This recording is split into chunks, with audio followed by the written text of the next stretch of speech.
Ladies and gentlemen, boys and girls, and everybody in between, welcome to another episode of the Chaps Chat Cats. We are a part of the Hoops Crew Media Network.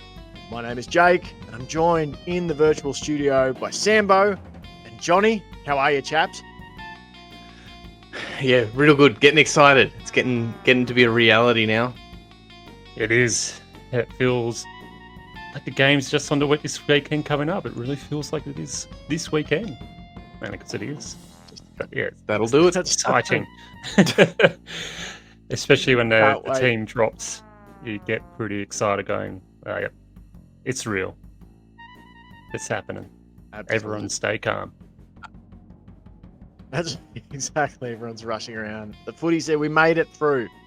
We made it through all the off season. We made it through the Civil War reenactment of pre-season and match sims to the actual thing. So on the show tonight, Cats v Saints, round one. We're going to preview it for you. Then we're going to duck behind the Patreon subscription curtain, and we're going to deliver our weekly Patreon match predictions. If you want to hear that part of the show, go on over to Patreon, subscribe to the Hoops Crew. You can start with a 7-day free trial. You can have a $5 monthly one. You can have a $6 monthly one. So it gives you access to extended shows, extended podcasts, gives you VFL men's and women's coverage, early access to different episodes and all that sort of thing. So yes, definitely make sure you get involved with that one. Johnny, but it's here. We're at round one. It's all about to go down, and we've got lineups. We've got team lineups in the building. We do, and got them. Can here. You break it all? Let us know. Go line by line, and let us know what we've got from the back line through the forward line and interchange. So back line is pretty stock standard for the Cats. It's Stewart, Sam DeConing, Zach Guthrie, Mark O'Connor, Jack Henry, and Mitch Duncan. Centre line, again, seems pretty much stock standard. Blick Savs, Dangerfield, and Max Holmes. Half forwards, Close, Stengel, and Hawkins. And then our forward line is Jamie Cameron, Oliver Dempsey, and Oliver Henry. Followers, Stanley, Bruin, and Clark. And then the interchange, we've got Collar Jasny, Tom Atkins, Zach Tui, Brian Myers, and the debutant in Sean Manor. So pretty good. It's exciting team lineup, I reckon. It's a good mix of very experienced players with some young, raw talent coming in and mature age group as well. So I feel like it's a really well balanced, good mixed team for these Cats round one. Nice. I am back. I do apologize. Had a minor parenting emergency, but it's all good now. But I realized I'm so used to just recording the audio. I was like, I'll just wave at them in the screen so they know I'm going. And I got out of the room and was like, we're on YouTube now. So I've just waved at the audience, then left. All right. At least you waved. You acknowledged everyone. I'll be back. Hey, everyone. So I want to. There's a couple of bits that I think we need to definitely hit. The emergencies are sort of interesting. We've got O'Sheen Mullen. Yes, got the emergencies. Shannon Neal and Brandon Parfitt there. Terrible. But no, that's all right because we want to mainly talk about the team lineup itself, Johnny. There's 3 players I want to talk about to start with. I'm going to give one to each of us. Sam, Jai Clark, named as one of the followers, Stanley, Tanner Bruin, and Clark. How do you feel about Clark being named round one? What are your thoughts there? I mean, I'm pretty excited having. I mean, I'm very, very much whipped into the hype without having seen much of the VFL stuff that you've seen and all that kind of thing. So it's really and as we said, even the preseason stuff, it's really just really just a hit out. It's a friendly hit out that it doesn't really give you an impression, and didn't get to watch it live anyway. But yeah, at this point, it's still like he's still like the shark in Jaws a little bit. I still haven't really really seen him. I hear his theme song everywhere I go, but I still haven't actually really felt like I've got to see a true, proper performance from him. So I'm really excited for that. I think it was a bit of a no-brainer though, like with the way the club seems to feel about him and the way that the general populace seems to think about him. It sort of didn't cross my mind that he wouldn't get selected. I don't know about you guys. I don't know if you thought it was a foregone conclusion or not, but to me, I did. I just kind of thought he was, yeah, he seems to have done enough to cement himself, even just through pure legacy at this point. Yeah, it wasn't. I was pretty much the same. It's like it's going to be tough to keep him out. I thought he did enough in both sim and practice match to really give him a go round one. And what's the worst that can happen? It's better to give them an early shot early in the season and see how they cope instead of waiting until later on when there's still, big games happening. So it's perfect time.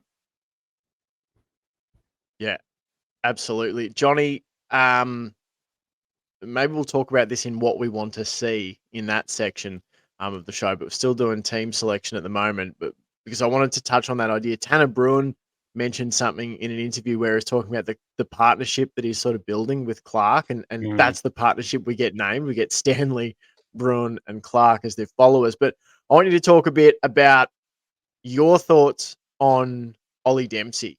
I know I've been singing his Yep. praises all through last year and then all through the preseason. But I kind of want your perspective. I want a fresh perspective on the fact that he's named in the side, like not an emergency, not on the interchange. He's named as one of the forwards. What are your thoughts on Ollie Dempsey being in the team? No brainer. I sort of said he locked himself in for round one after the practice match. I thought it'd be really silly of them to leave him out or put him on as an emergency. So yeah, I think it's just a reward for hard work, really, and intelligent football game that he plays, and the way he conducted himself in both games. Yeah, I would have been bitterly disappointed if he wasn't playing round one, and super happy that he is because he's definitely earned it. Out of all the newer, fresher guys, he's one that has definitely earned it the most out of everyone because he's just rarely put a foot wrong in both those practice matches. So it's just a reward for hard work and dedication to the team. So yeah, well done to him. I love it. Obviously, we get Sean Manor debuting in the team. I think Ben from the Hoops he sent a message just before saying Sean Manor, the 1,113th player to pull on the Hoops. So I wouldn't have known what number he was, but Ben on the ball with the stats and facts. Sean Manor, I think my case for him when we talked last, I think it was just you and I, John. I said if Gary Rowan's going to miss that 4 to 6 weeks, this is like golden opportunity for Sean Manor to come in and bring something to the team. Yes, he can play in the midfield and all that sort of thing, but I think he'll get a fair run of time in the forward line as well. He's a really sort of the word I use for some players is like buzzy. He's just a buzzy kind of player. He buzzes around and makes things happen, whether it's laying tackles around stoppages, getting the ball out, or then up forward, tackling and snagging goals. He leads well as well. So I think this is an awesome opportunity for him. And he was obviously always right there for the Cats to select in the side. When, as soon as they brought him into the club, they knew he could be that next man up. And that's why he's been, brought in one off season and in he goes with some absences to make up for. So I'm excited to see him. Just looking at this lineup, chaps, you've got Tom Stewart, who's, in his 30s, early 30s. Then you've got Sam De Koning and Zach Guthrie, both in their early 20s. Then you've got the halfback line. Mark O'Connor, he'd be 30-ish. Mitch Duncan in his early 30s, but Jack Henry. So that back line has a mix of sort of 3 30-somethings and then 3 young guys. The centre line is Blixarves and Dangerfield. So, again, early 30s. But then you got Max Holmes in, who's like 21, 22. The half forward line, Brad Close, Tyson Stengel, both guys in their 20s, and Tom Hawkins, the veteran. The full forward line, Cameron, early 30s, Ollie Dempsey and Ollie Henry, both young guys in their early 20s. The followers, Stanley, the veteran ruck, but then Tanner Bruin and Jai Clark, both guys in their early 20s. And then on the bench, again, you've got a mix. Sean Manor, who's that sort of mature age recruit in his mid-20s. Zach Toohey at the veteran end of his career. Brian Myers, Tom Atkins, both in that sort of prime age. And Colin Jasney more towards that veteran status. Like, it feels to me like a really good mix of ages and experience and talent to me. Yeah, it's kind of like that perfect balance that we talked about probably all through last year and even during 2022 as well of, you know, why rush the older guys out now when they're still playing their best football? You know, there is time for it. Keep them on the list. And I think Johnny touched on this last week as well, specifically talking about Dangerfield, I think it was, and the idea of having them there for a longer period of time and this sort of natural, rather than this dumping of all your players and then starting from the bottom, this natural sort of organic process of just dotting the younger players throughout, and then they get a couple of seasons under their belt and they suddenly become the sort of core group. You know, that's kind of, you know, your Closes and your Grind Myers, those kinds of guys are now that sort of, they're that sort of middle to upper core group. And then you've got your younger guys coming in, and then you've still got your veterans who know exactly what they're doing and who are still, you know, able to play pretty lethal football. I think it's kind of just a perfect mix, both for getting results and for building towards the future. So yeah, it's just it's a really good spot to be in, I think. Yep. No, totally agree. It's very exciting. I was just having a quick look, trying to see where the Cats ranked this year in terms of their age of experience and all that sort of stuff. They're still the second oldest list in the competition, but I think, you know, you're seeing that you know, it's top and bottom heavy. You know, you've got a lot of young guys in and you've got a lot of older guys at the other end. You know, we average the most games experience in the competition. I really like that personally. There's 18 players on Geelong's list with 100 or more games. There's 22 players with less than 50 games, which is an interesting thing. And one of those players is about to get out of that list, and that's Tanner Bruin, who is chalking up game 50 against the Saints, which is a very exciting milestone for him. So congratulations to the former Giant, now Cat. And maybe he'll feature as we move into our What We Want to See section. And Johnny, I'm going to start with you. Now, anyone who didn't watch or listen last year, what we want to see is just where each of us gives that one thing. It can be highly focused. It could be, I want to see, you know, player X improve their decision making by foot, or it could be as broad as I want to see a more improved level of, you know, whole team pressure. So it can be a gamut of things, but we'll each do one. Johnny, what's your one thing that you want to see? One thing I want to see.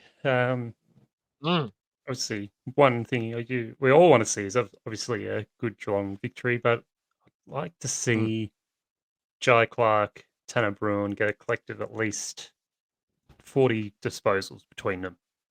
I think if them two get at least 40 between each, then that's a really good start to their career as, you know, the new tandem that we did have, you know, Patrick Dangerfield and Joel Selwood. If those two can start doing what they did, then the Cats are going to be in good hands in the future. So 40 plus disposals between Clark and Bruin. If we get that, I think, as I said, it's a step in the right direction and a perfect start for them. Love it. Couldn't agree more. Sambo, what about yours? I would probably go with the defense. I'd really like to see, I mean, obviously we want to see all over the ground, and midfield is probably the big lingering question that we've had last year, preseason, all that stuff. But just to not be a broken record and talk about something else. You know, we've talked about and we've debated heavily online and with each other and all that stuff about when we had Radigalia, the way the defense looked, Tom Stewart's kind of like elite performances, but this general sense of unease that seemed to permeate that back line. I'd really like to see the back line just look solid as a rock. We know we've got it locked down in the forward line. We know the midfield is something we've got to work on, and that's going to take probably a bit of time for them to get really, truly efficient.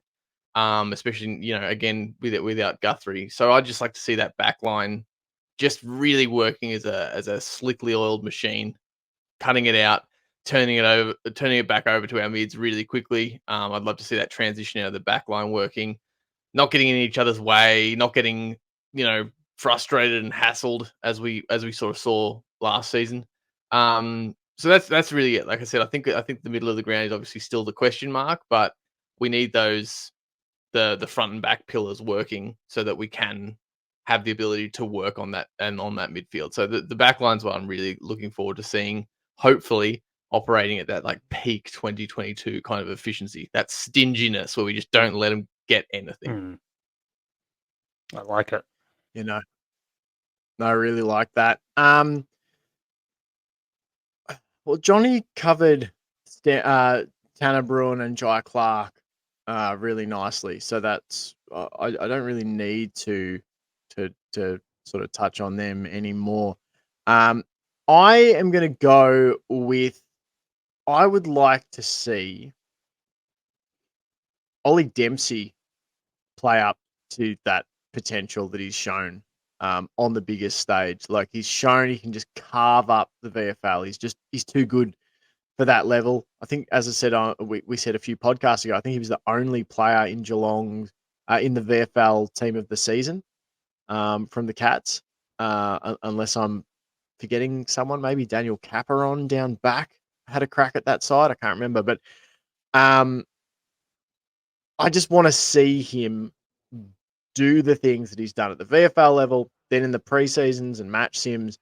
I want to see him do it round one down at the Cattery, and I think he's capable. So, the things that I'm going to look to see that tick off that, tick it off in my mind. Yes, we know he's creative. Yes, we know he can take strong contested marks. I want to see him staying involved when he doesn't have the footy too. I want to see him laying those tackles. Some of the stuff he does off the ball, which he does plenty of it when he's playing his best footy. I want to see those things. We know he's a confident mark. So, that's the baseline. We want to see some confident marking and some creative sort of playmaking stuff. But the little areas that I think you'd love to see off the ball, how does he look? Does he look confident and involved? Is he, you don't want to see him forever chasing his player. And the other thing is that goal kicking. Can we see him step back, slot his goals if he gets the opportunity? So that's what I want to see. And that was Nice. our preview. We're going to be there at the game, chaps. Going to be there making the 3-hour pilgrimage down the highway. Any suggestions for parking? Yeah, that's if you've got a suggestion for where John can park, hit him up, and we'll try and make that work. But yeah, Sambo and I will be in the standing area in the new stand. Johnny will be up in a stand somewhere. I think the Brownlow stand. All right. So if you see us and you want to say good day, we'd love to hear from you. If you're watching or listening to this, and you happen to recognize us and go, hey, those are those bozos from the internet, say, hey, you guys are those bozos from the internet. We'd appreciate it. All right. We're going to go behind the Patreon curtain now. Thank you so much for watching, for listening. If you're listening on Spotify, make sure you're following us on that podcast app or wherever you listen to your podcast. Make sure you're hitting the subscribe button if you're on YouTube. And if you want the extended shows, the early access shows, the VFL men's and women's coverage, make sure you go on over to the Hoops Crew Patreon and hit that subscribe. You can get a 7-day free trial at the moment. So I'd try and get that in you. You can look forward to, remember, on game day 2. After the game, late at night, Ben will be on the Hoops Crew. Get it out, Jake. The Hoops Crew YouTube channel with his post-game live show. So that'll go live after every game this season. All right. Thanks very much. Until next time, go Cats. Go Cats. Go Cats.